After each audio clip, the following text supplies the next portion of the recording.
Dengan demikian, kalau kita tahu jam-jam pasar yang ramai, kita bisa menyusun jadwal trading. Supaya apa? Satu, supaya kita bekerja dengan pola yang tetap, Konsisten ya Pak. konsisten, tidak acak, sehingga kita bisa merasakan atau mendapatkan feel.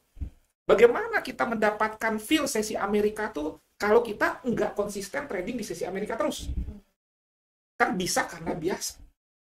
Nah, yang ketiga, dengan kita membuat jadwal trading, maka kita menjadi pribadi yang tidak terus-menerus di depan cat. Sekarang ini kan stigma yang berkembang, yang namanya trader forex gold itu kan begadang-begadangan, trading terus, lihat chart terus. Lah, saya ingin merubah itu. Itu trading yang tidak menyenangkan, tidak nyaman, tidak sehat. Iya. Sekarang kita mau masuk sebuah bisnis, tetapi kualitas hidup kita malah menjadi tidak benar. Sering begadang. Akhirnya kan kalau kita sering begadang, bangunnya telat. Itu kurang baik. Jadi stigma bahwa yang namanya trader itu terus-menerus di depan chart, itu trader pemula, bukan trader profesional. Saya contohnya, tidur normal. Jam 12 tidur, ya, jam 10 selesai trading. Jadi 2 jam ngapain? Ya nonton. Karena rasanya saat ini udah sulit tidur jam 10 ya. Iya. Bangun normal. Bangun jam 7 nggak langsung lihat chart. Olahraga dulu. Kan seperti itu. Nah, kita harus enjoy melakukan trading itu. Untuk itu juga nanti enjoy atau tidaknya di samping tergantung pengaturan waktu. Ada waktunya kita trading, ada waktunya kita bekerja kalau memang belum full time trader, ada waktunya kita bersama keluarga, ada waktunya kita istirahat, ada waktunya kita tidur. Nanti juga kita belajar bagaimana supaya dana kita aman. Nih, next berikutnya nih, ya risk and money management. Yeah. Tapi paling tidak kita simpulkan dulu, dalam kaitannya dengan time management, itu sangat penting dan jangan dianggap enteng.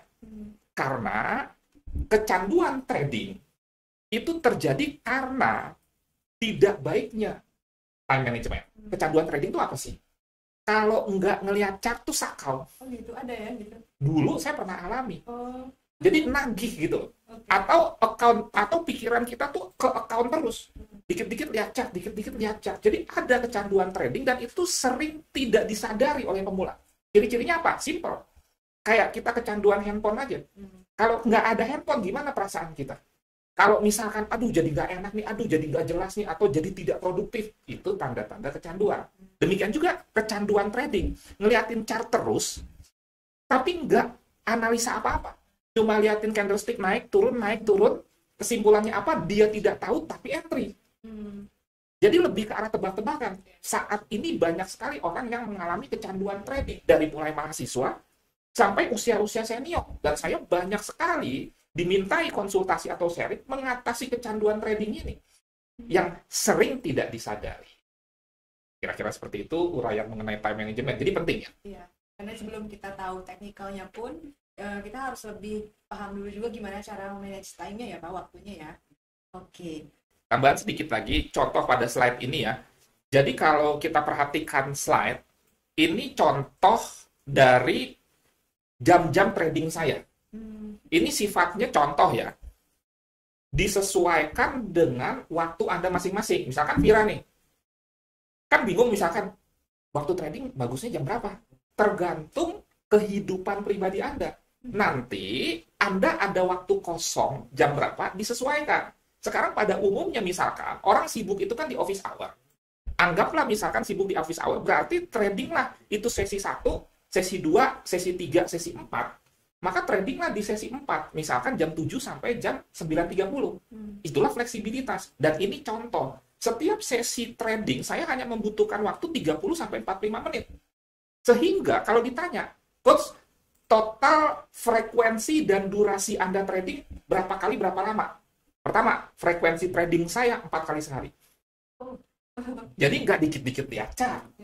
Kedua, setiap saya trading, itu biasanya membutuhkan waktu 30 sampai 1 jam. Kecuali di sesi keempat yang sesi Amerika tadi, di mana market sangat volatile akibat volume transaksi yang besar. Jadi sekali lagi, buat Anda yang bertanya, gimana sih contoh membuat jadwal trading? Itu tadi ada di slide. Itu hanya contoh, sekali lagi, disesuaikan dengan waktu Anda masing-masing.